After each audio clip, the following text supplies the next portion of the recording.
আমি কলেজে যাইতাছি, পারলে রান্নাটা বসাই। শুক্রবার আমার কিসের কলেজ? আরে মূর্খ, বুঝবা না, ক্লাস আছে। বেবি, এতক্ষণে তোমার আসার সময় হলো। আমি ওই গাধাটাকে ম্যানেজ করে আসতে একটু সময় লাগছে। যাই হোক, এখন চলো জলদি।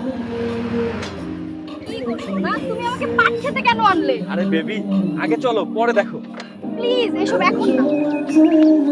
এখানে এত দামি বাইক কই থেকে আসলো? আর এমন শব্দ কই থেকে আসতেছে? এই উন্না আবার কার? তুমি কি আমার সাথে সারা জীবন এই পাট খেতেই কাটিয়ে দেবে? হ্যাঁ, যদি তুমি আমাকে প্রতিদিন এভাবে হাসাতে পারো। হাই হাই, এটা দেখি আমগো হালকের বউ কলেজে না যাই এইসব করে। ছি, ছি।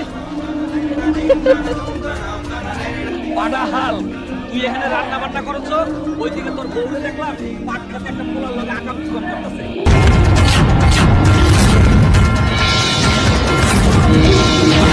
এই, এখানে বসে আছো কে?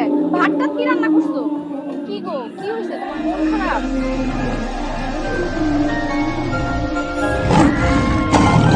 এই তুই কি করলি হাল?